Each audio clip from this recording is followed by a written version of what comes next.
Bonsoir à tous et merci de nous suivre pour ce temps d'antenne. Ce temps d'antenne dans ce magazine Éclairage et qui reprend son envol après la pause liée au Ramadan. Vous savez que le Ramadan nous oblige à des réaménagements internes au niveau du programme de Radio Dunia Vision. C'est ainsi que nous avons pu suspendre cette émission pendant un mois.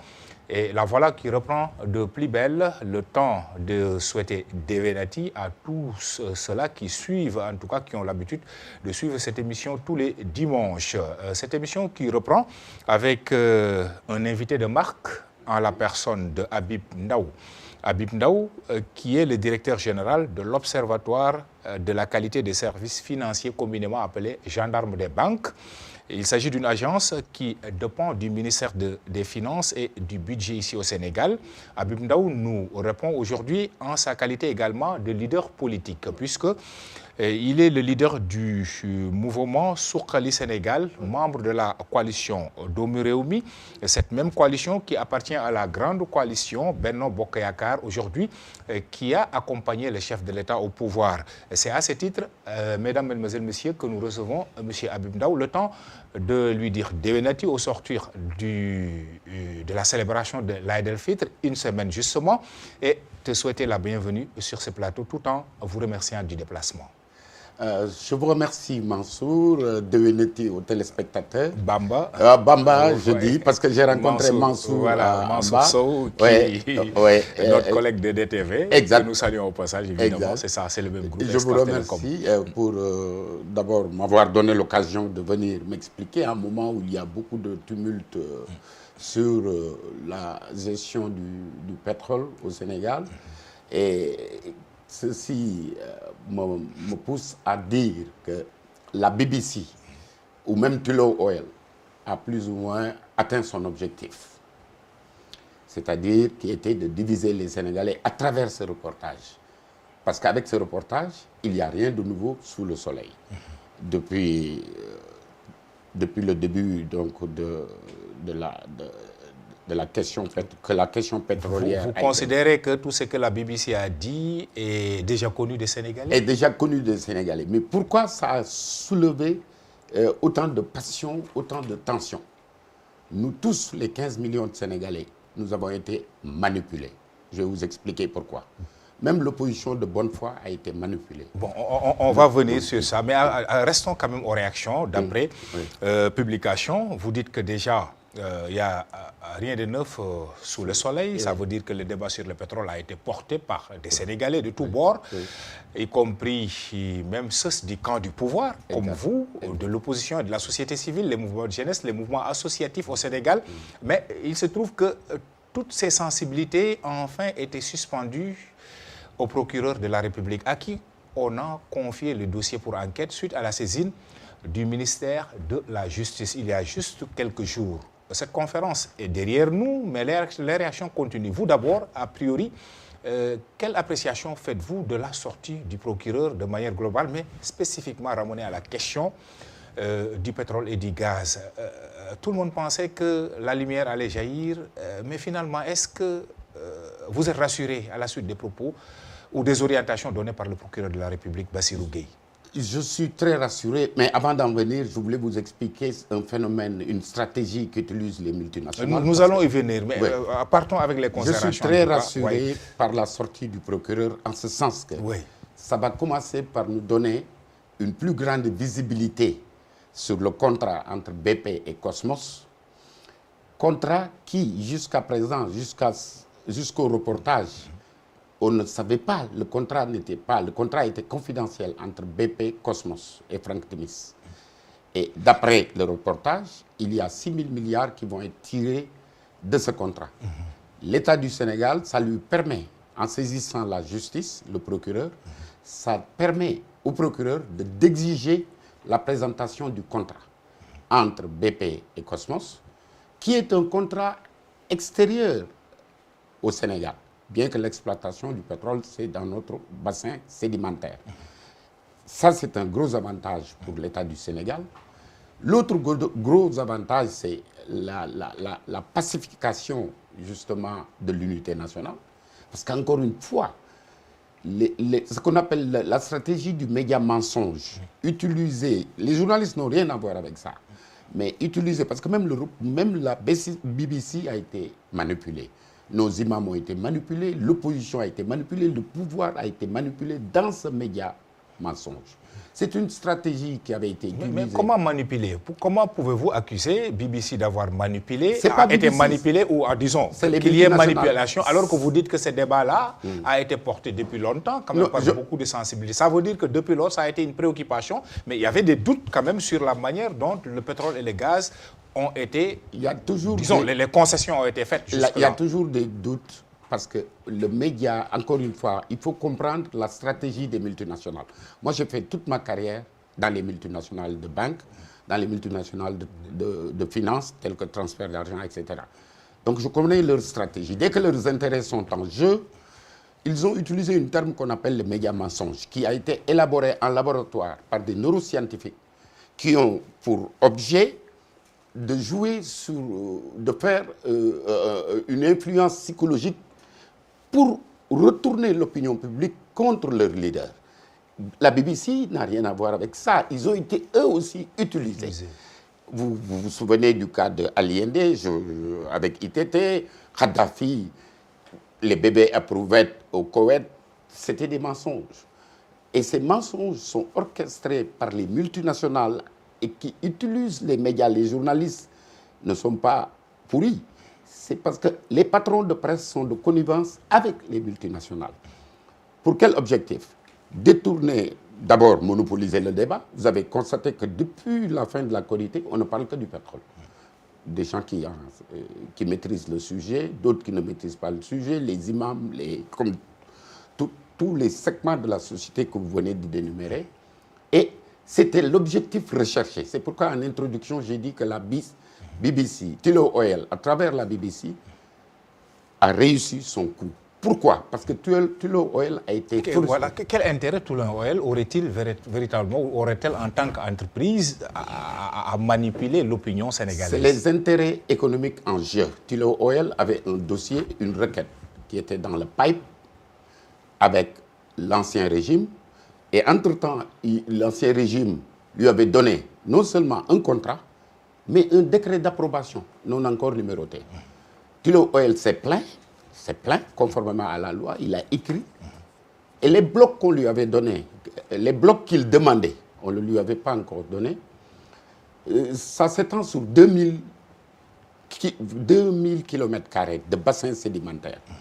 Il n'a pas eu la même chance que Franck Timis. Franck Timis a eu de la baraka, comme le président Macky Sall a eu de la baraka, parce que ce pétrole existe dans notre sous-sol depuis pratiquement des centaines de millions d'années.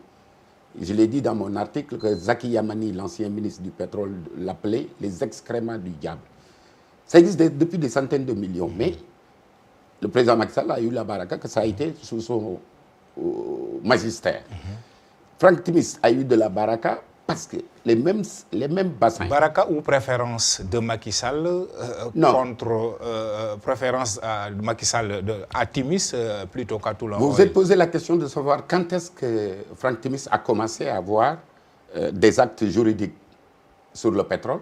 Ça date de 2011. Il a commencé à frapper au bureau du président Wade. Le président Wade ne croit ni au pétrole ni au tourisme. Mais on dit que le président Wade avait tout de même signé. Entre le premier... Parce que c'est l'argument qu'aujourd'hui les défendeurs du président Macky Sall, qu'on accuse, en tout cas qu'on pense qu'il est impliqué dans, disons, aurait cédé à des concessions. Je vais vous faire une révélation. Entre le premier tour et le deuxième tour, beaucoup de multinationales, d'hommes d'affaires sont venus dans ce pays. Et étant donné que l'ancien régime cherchait un budget de guerre, ils s'étaient engagés pour toute personne qui vient dans le bureau du président, qu'on vous signe tout de suite le contrat dont vous avez besoin ou le marché dont vous avez besoin, en contrepartie du financement de la campagne du second tour. Ça, c'est une vérité absolue. Et fort de cela... Qui est justifié? Justifié parce que le président Macky Sall, pendant la campagne, avant le deuxième tour, lors d'un meeting, il a dit « Je suis au courant de tout ce qui est en train d'être signé je vais... Peut-être des propos de campagne aussi. Ah non, pas du tout. Et c'est ce qu'il a fait. Quand il est arrivé, les gens parlent que de l'affaire Petro-Tim. C'est tous les dossiers, tous les contrats qui étaient en cours que le président de la République a pris et a remis à l'inspection générale d'État. Là aussi, vous me permettrez de faire des clarifications. L'inspection qui a bien fait son travail, l'inspection générale qui aurait remis le rapport au chef de l'État. Mais l'inspection générale d'État n'est pas un organe juridictionnel. C'est un organe de contrôle opposable à l'administration, mais c'est un levier de conseil pour le président. Donc, c'est comme un ministre. Qu'il peut s'en appuyer pour faire... Et aussi agir. Il peut s'en appuyer pour agir. Comme c'est le cas avec le rapport de Khalifa Sall, qui a épinglé Khalifa Sall. Il a aussi, le président, il demande conseil technique, administratif à l'IGE. Mais l'IGE ne peut pas voir les dessous politiques d'une décision présidentielle. Un président de la République, on lui présente un rapport. On lui présente un rapport technique, administratif, juridique même, financier même, si vous voulez. C'est que certains... Mais l'aspect politique, oui, parlons aussi des aspects techniques, parce que c'est ce qui, en tout cas, accable, entre guillemets, le chef de l'État dans cette affaire, se base sur ce rapport de l'IGE qui aurait, comme vous l'avez dit, fait le point par rapport à tout ce qui est licence attribuée à des multinationales, et aurait, en tout cas, épinglé ou aurait noté des manquements par rapport à ce contrat attribué à Franck Timis. Alors, du coup, les gens s'interrogent. Pourquoi, véritablement, à partir de ce moment où des manquements ont été notés, mais écoute, le chef de l'État a tout de même poursuivi les tractations. En demandant que ces manquements soient levés. Il en avait le droit. Parce qu'encore une fois, je viens de vous dire, l'IGE n'est pas un organe juridictionnel, c'est un corps de contrôle. Il vient à la table du président comme un ministre qui doit faire le due diligence et puis laisser à M. le Président de la République la possibilité de choisir en fonction de beaucoup d'autres critères qui n'ont rien à voir avec les critères, les reproches qui ont été faits par l'IGE. Je vous donne un exemple. Prenons un exemple concret dans le cas de... Mais concernant le contrat de Franck Timis, il n'est pas revenu sur les manquements qui ont été signalés, selon le rapport de l'IGE. Non. Non. Le rapport de l'IGE a dit, voilà les manquements. Ouais. Il présente au décideur, à celui qui a le suffrage universel. Oui, dans tout dossier qu'il gère, il y a un aspect technique, financier, administratif, juridique, institutionnel et même politique.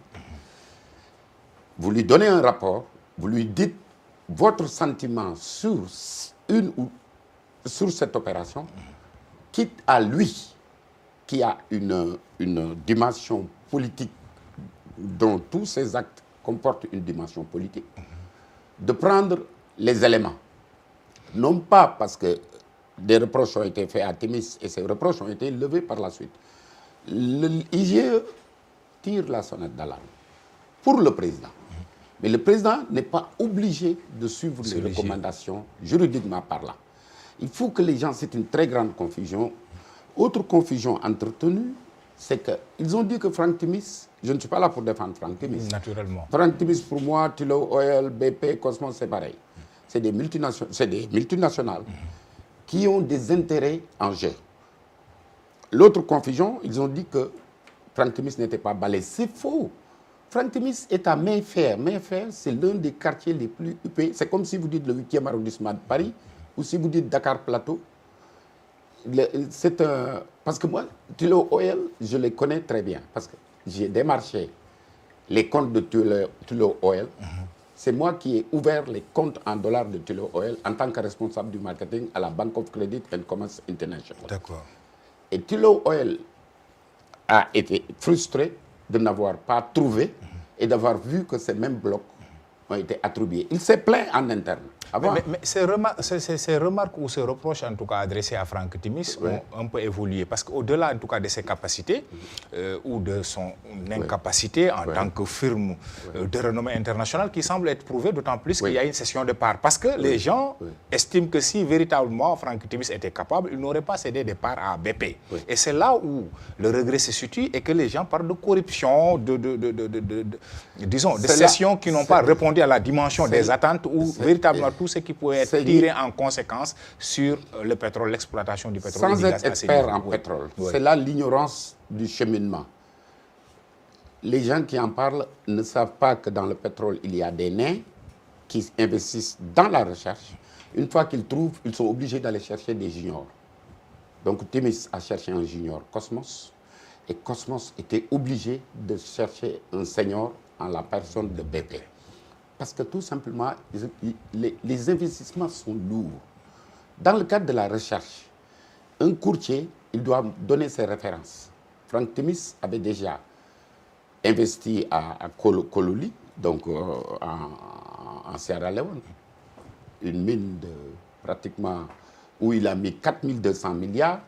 Il a des problèmes là-bas en Sierra Leone, au Libéria, en Guinée. Il a presque 150 personnes qui travaillent pour lui. C'est-à-dire c'est quand même une petite multinationale. C'est une PME multinationale. Cependant, lui, l'exploitation n'est pas dans son domaine d'activité. C'est clair. Mais Cosmos peut faire de l'exploitation pétrolière, mais pas à elle seule. Elle fait ce qu'on appelle une association, c'est-à-dire en cédant les parts, une partie donc à BP, ce qui fait que dans cette affaire, les 10% de Petrosen sont là, les autres actionnaires, c'est des mastodontes, Cosmos et BP. Il n'y a rien sous le soleil, rien de neuf sous le soleil, et je vais continuer à clarifier parce que votre débat, votre émission, c'est clarification. Il faut qu'on dépassionne le débat pour permettre à tout le monde de comprendre. Parce qu'actuellement, les gens sont plus ou moins... Il y a de la confusion entretenue. Je disais, c'est méga... Et ça, c'était l'objectif du média mensonge. De cette ce que vous appelez média mensonge. Voilà, c'est des neuroscientifiques qui l'ont inventé. La preuve, on peut avoir une opposition de bonne foi, mais qui est embarquée. On peut avoir même des journalistes de bonne foi. L'objectif, c'était de retourner l'opinion publique, de fragiliser les leaders en place, de ridiculiser même les journalistes. Parce qu'on vous reproche actuellement, pourquoi vous n'avez pas fait l'investigation à la place de la BBC dans beaucoup de choses. Pour ça, il y a des réponses pour ça, c'est oui, sûr. Oui, même si ce n'est pas l'objet du débat. Oui, donc des réponses ont été données maintenant, dans ce sens-là. Maintenant, les premières conséquences, c'était de diviser le pays. Et malheureusement, on ne doit même pas attaquer la BBC.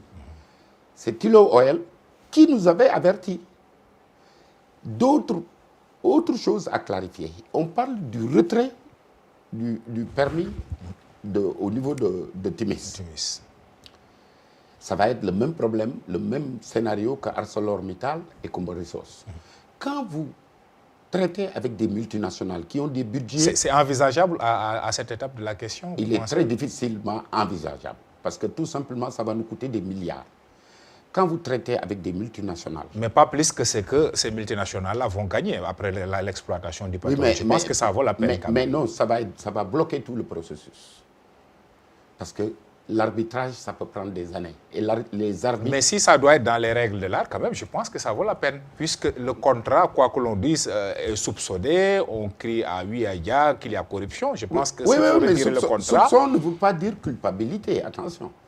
Allusive, les déclarations allusives au niveau du reportage ne veut pas dire qu'il y a eu... C'est au juge, c'est au procureur de saisir et au juge de dire si oui ou non, qui a fait quoi, qui a pris quoi. Et là-dessus, quand même, beaucoup de Sénégalais sont prompts à aller répondre disons, à l'appel à témoignage du procureur de la République. Je prends l'exemple de Clédor Sène qui est allé, tant bien même qu'il a dit qu'il n'a pas pu être auditionné, entendu par les inspecteurs qui l'ont dit que... Vous savez, quelqu'un qui a du sang entre les mains, on ne doit pas lui tendre le micro. Ah oui? Moi, ça aurait été aux États-Unis, on ne lui aurait pas tendu la main, le micro. Qui est tout non, je parle de personne. Sénégalais. Mais je vous dis, quelqu'un qui a du sang entre les mains, même s'il est innocenté par la justice, l'affaire a été amnistiée. Même s'il est amnistié, s'il a une loi amnistiante, moi, à mon avis, pour des questions de morale, une personne comme ça, on ne doit pas lui tendre. Même par rapport aux ressources quand même du pays. Les ressources il s'agit du de pays ressources du pays qui appartient à tous les citoyens. Oui. Il appartient à tous les citoyens. Même ceux-là qui ont des problèmes avec la justice aussi. Oui, mais ceux qui ont des problèmes avec la justice ne doivent pas donner des leçons de morale au reste de la société. Vous savez, c'est ça que je veux dire. Non, il s'est déplacé pour aller témoigner, parce que c'est l'appel du procureur qui n'exclut aucun citoyen. L'affaire du pétrole. Il dit détenir des documents. Il est allé voir les inspecteurs de la DIC pour dire que voici les documents que j'ai pour clarifier la situation. L'affaire du pétrole est une affaire tellement sérieuse que vouloir l'exploiter et avoir du buzz, ça c'est antipatriotique, moi je trouve. L'essentiel, c'est que on va aller sur d'autres clarifications. La capacité financière, on en a parlé. Les avantages donc du reportage, c'est que la saisine du procureur nous permet de mieux... L'implication du procureur, de la justice, nous permet d'avoir une plus grande visibilité sur les contrats qui jusque-là étaient confidentiels entre BP et Cosmos. Ça, c'est une clarification que je voulais faire. Autre clarification, chez BP, ils ont fait les due diligence. Due diligence, c'est quoi? Ces sociétés British Petroleum sont cotées en bourse. Ils sont obligés, dès lors, de prendre toutes les précautions pour qu'une seule trace de corruption n'apparaissent pas dans une transaction relative à BP, sous peine de voir leur licence retirée. C'est valable pour les sociétés françaises avec ce qu'on appelle l'autorité des marchés financiers, qui est le gendarme de la bourse, New York Stock Exchange, etc. Maintenant, j'ai parlé du retrait, que le retrait a un coût. N'oublions pas que quand on avait ce pétrole et que des compagnies étaient venues depuis très longtemps, le président Macky Sall a fait beaucoup de foires. Quand on avait il avait beaucoup de foires à la recherche d'investisseurs sur le pétrole. Quand il était à Petrosen. À Petrosen, comme directeur général. Oui. Comme directeur des données et puis directeur général. Et c'est là où beaucoup disent que, de toute façon, il savait la cartographie, en tout cas du Sénégal, en la matière. Et peut-être, c'est sous ce truc qu'il a facilité à ce que son jeune frère, Alioune Sall, entre dedans. Ceux qui le disent oublient que Alioune Sall a rencontré Franck Timis et ils sont allés voir Karim Wade, qui a écrit directement au directeur général de Petrosen et qui lui a dit, bon, écoutez, moi je... Avant cela, l'actuel président de la République n'était pas à son poste. Macky Sall n'était pas président de la République. Mais dès l'instant que lui, il est arrivé au pouvoir, est-ce que vous pensez que, vous avez évoqué de politique, de droit, mais de morale, est-ce que vous pensez que moralement, il était bien quand même que dans l'exploitation de ressources, que son frère, en tout cas, il participe? À sa place, vous ne l'auriez pas carrément écarté, d'autant plus que lui-même, il avait dit qu'il ne signerait aucun décret qui impliquerait en tout cas son frère dans la gestion. Je vais vous expliquer. C'est pas l'aspect gênant, en tout cas, de la question. Dans beaucoup de pays, je vais vous parler. Aux États-Unis, Rockefeller était un excellent gouverneur. Il n'a jamais eu, et qui pourrait être un excellent président des États-Unis.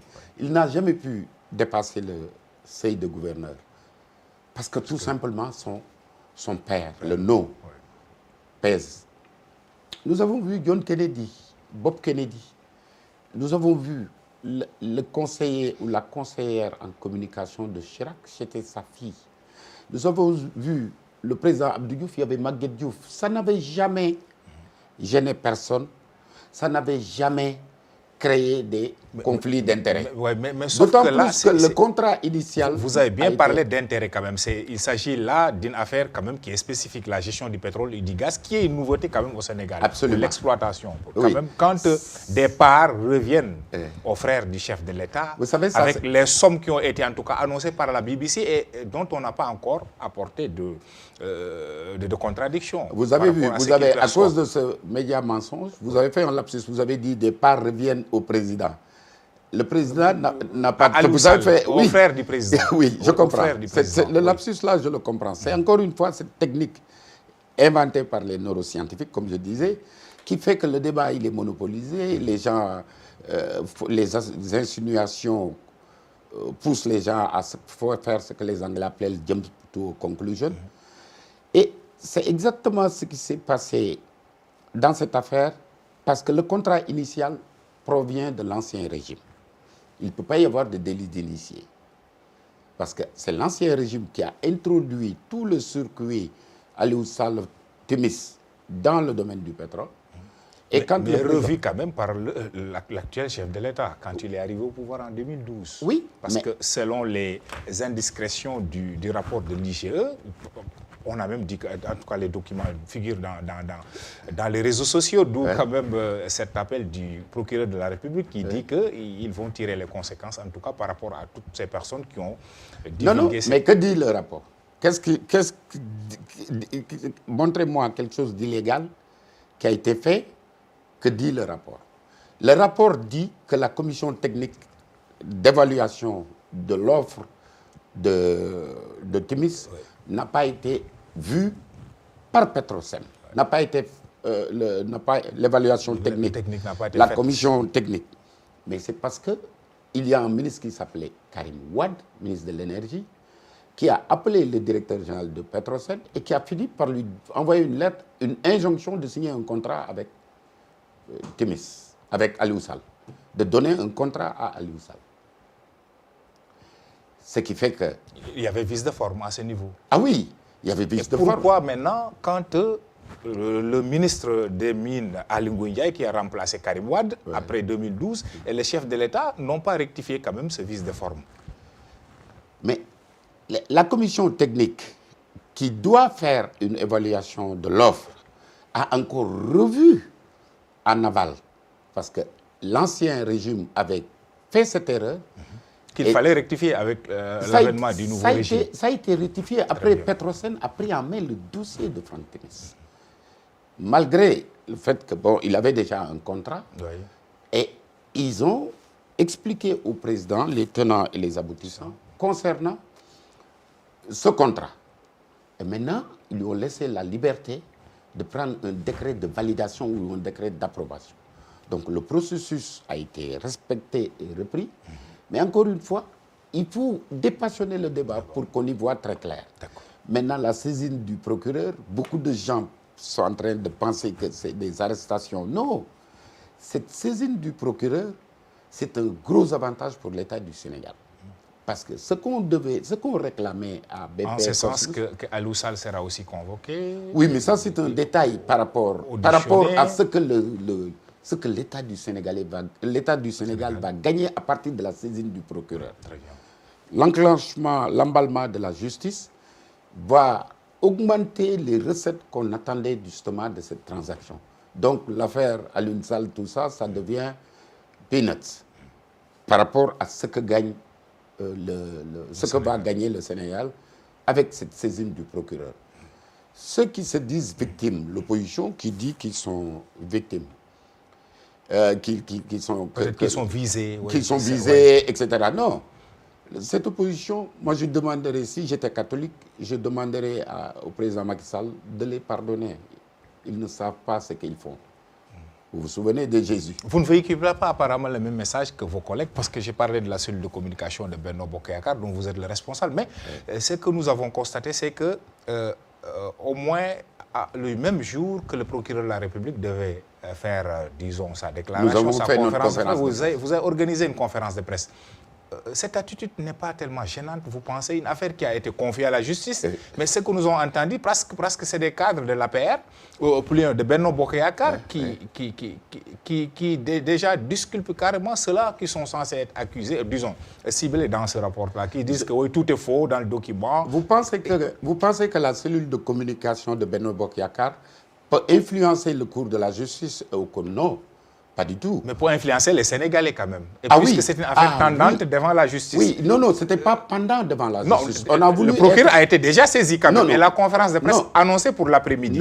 Quand vous faites une conférence de presse le matin, C'est ce que vous reprochez à l'opposition que vous êtes en train de faire. Vous avez tout à fait raison, mais nous avions prévu de faire cette conférence de presse depuis le lendemain. Fallait-il pas attendre la conférence de presse si on attend que le procureur finisse sa conférence de presse, nous n'avons plus le droit de nous exprimer là-dessus.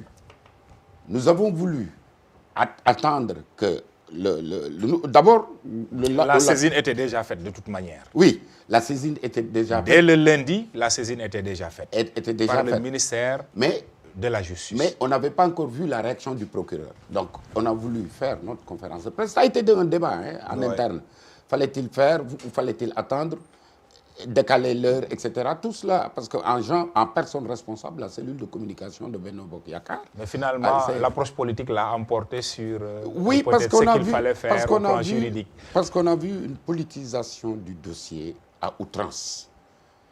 Et nous voulions apporter une réponse politique par rapport non pas au contenu, aux aspects financiers, juridiques, techniques. Cette approche etc. ne rend-elle pas tellement plus confuse l'opinion, vous pensez?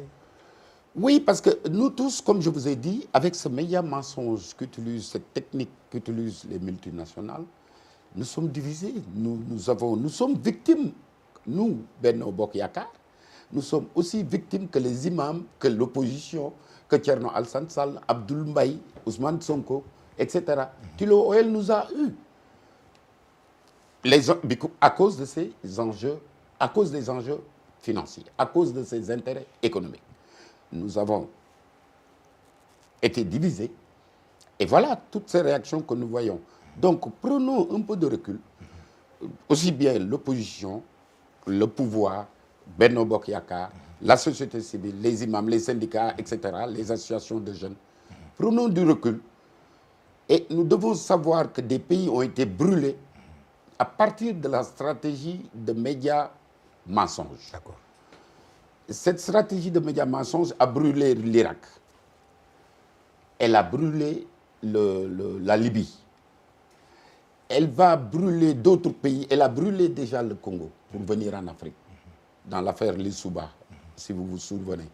Elle est en train de faire des ravages aussi au Venezuela chez Maduro. Très bien. Et là, vous faites appel à un recul sur cette question-là. Est-ce que cet appel ne doit pas être aussi orienté en direction des décideurs? D'autant plus qu'aujourd'hui, j'ai évoqué beaucoup de sensibilités, les politiques, les gens de la société civile, qui se sont réunis autour d'un mouvement appelé ARE, le Nubok, le pétrole, Sunu Pétrole, et qui avait organisé, en tout cas initié un rassemblement aujourd'hui dans le cadre de l'alerte et de la sensibilisation ce vendredi, mais finalement qui a été interdite. Est-ce que vous ne pensez pas que cette démarche d'étouffer les choses ne peut pas finalement déboucher sur... Parce que je ne peux pas comprendre que des gens manifestent alors que le président a appelé à des concertations sur le pétrole, alors que les contrats sont sur les sites du gouvernement, alors que le président a pris beaucoup d'initiatives pour la transparence dans la gestion des recettes. Alors qu'ils attendent aussi des résultats, oui.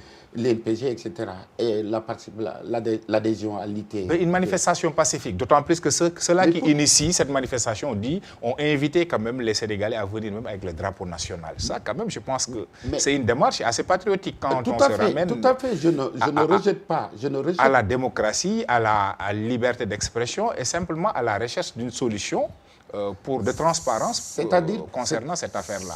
Fallait-il interdire une telle manifestation, vous pensez? Oui, mais vous savez pourquoi? Parce que il y a eu des précurseurs. Ils ont même parlé de rassemblement. Il y a eu des précurseurs qui ont voulu politiser cette affaire, qui ont voulu brûler le pays. Ça, c'est un.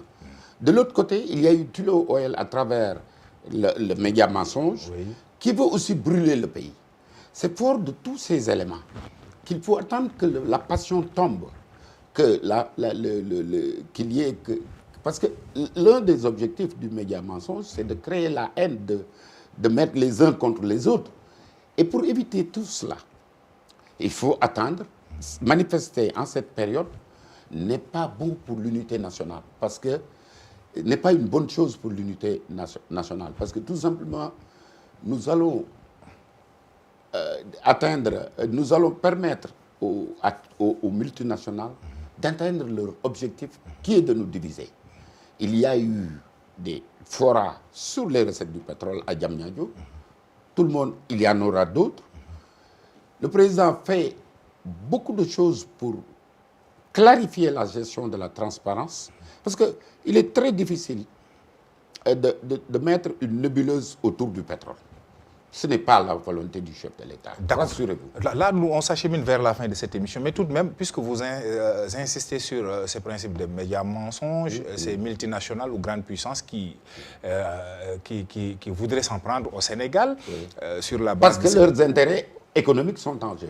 Voilà, et dites-nous même, cette situation ne peut-elle pas avoir de conséquences sur la phase 2 du PSE, d'autant plus qu'il y avait des engagements à hauteur de 7 000 milliards déjà d'investisseurs au niveau... Est-ce que vous ne pensez pas que, avec ce doute qui couvre un peu l'exploitation du pétrole, parce qu'on a dit que le pétrole et le gaz étaient le principal, ou l'une des motivations, en tout cas, de ces puissances-là qui sont venues en dehors de la signature du Sénégal pour pouvoir, en tout cas, avoir des intentions d'investissement dans le pays. Aujourd'hui, que ce pétrole et ce gaz-là est entouré de nuages par rapport à l'exploitation, vous ne pensez que ça peut avoir des conséquences sur ces engagements? Non, pas du tout, parce que le PSE a été financé en 2014, quand il a été lancé. La phase 2. Oui, je vais vous expliquer. Pour comprendre la phase 2, je remonte à la phase 1, où on a pu mobiliser beaucoup d'argent. Le pétrole n'était pas encore connu sur le plan international du reste. Donc, mais il y avait cette stabilité-là au Sénégal où il n'y avait pas de... Il n'y a pas d'instabilité. Hein. Actuellement, les Sénégalais aiment bien parler. Et nous, on nous appelle les gourgis. Mais il y a des tensions, au moins, cette fois-ci, autour de l'exploitation du pétrole et du gaz, même au plan politique. Parce qu'avec le dialogue, qui peut même être sapé par cette affaire-là aussi. Non, pas du tout. C'est-à-dire que si nous prenons conscience que ce pays nous appartient tous et nous veillons à notre devise, un peuple, un but, une foi, et que l'unité nationale est importante, il faut qu'on soit tous ensemble et qu'on clarifie les rôles et les responsabilités dans cette affaire. Il y a 19 blocs. Les blocs qui font l'objet de litiges dont on parle, c'est 2 blocs de Franck Timis et 2 autres blocs où on demande la médiation. Les recettes qu'on attend du pétrole, ça porte sur 16 000 milliards environ. C'est plus important. Il ne faut pas que le pays brûle à cause de 4 individus qui, dans moins de 3 ans, vont demander le suffrage des Sénégalais. Auront-ils le temps de recoller les morceaux? Lesquels? Abdou Mbaye, Thierno Alassane Sall, Ousmane Sonko, et il y a un 4e que j'oublie. Mamadou Lamine Diallo. Et s'ils disaient la vérité? Et si ces personnes-là disaient aussi la vérité? Même s'ils disent la vérité, c'est-à-dire qu'ils ont été victimes du média mensonge, comme nous avons été victimes de média mensonge, comme le Ce média mensonge a épargné le président de la République, ou bien lui-même il est victime? Non, il est victime parce que la stabilité du pays, c'est sous sa responsabilité. La gestion, la transparence de la gestion des recettes. Pourrait-il l'éviter, cette situation aujourd'hui? Aucun pays au monde ne peut résister. Je vais donner un conseil. Permettez-moi de donner un conseil aux Sénégalais. Si le Vietnam, qui était un village, a pu résister aux médias mensonges et faire face à la toute puissance américaine, c'est parce qu'ils étaient unis. Les Vietnamiens étaient unis quand leur pays a été attaqué. Actuellement, les guerres ne se font pas avec des bombes. Les guerres se font autrement, avec des armes de destruction massive qu'on vous envoie à des milliers de kilomètres. Et c'est ce que l'on vit à l'heure actuelle avec cette histoire du pétrole. Mais je rassure les Sénégalais, restons calmes, pas de passion. Quand ce pétrogaz a été élargi à l'opposition, à la société civile, venez demander des clarifications. Le procureur a été saisi et il est en train de faire son travail. Le juge va dire qui a fait quoi, etc. La stabilité nationale, nul ne sort indemne d'une déstabilisation du Sénégal. D'autant plus que dans 3 ans, 4 ans, ces mêmes 4 personnes vont solliciter le suffrage des Sénégalais. Il faut qu'ils trouvent un pays intact. Très bien. Voilà, ces propos d'appel à la raison, de notre invité. Nous sommes arrivés en tout cas à la fin de cette émission. Monsieur Habib Ndao, je rappelle que vous intervenez en votre qualité de directeur général de l'Observatoire national de la qualité des services financiers, mais également sous votre casquette de leader politique, puisque vous êtes le responsable du mouvement Sukhali Sénégal, membre de la sous-coalition Domou Réumi et membre de la grande coalition Benno Bokk Yakaar. Vous êtes également le responsable du pôle veille et riposte de la cellule de communication de Benno Bokk Yakaar. C'est à ce titre que nous avons interrogé ce soir. Nous vous remercions. C'est moi qui vous remercie. Nous remercions toutes celles et tous ceux qui nous ont suivis pendant cet entretien avec Habib Ndao. Et nous vous donnons rendez-vous dimanche prochain pour un autre numéro éclairage. D'ici là, portez-vous bien.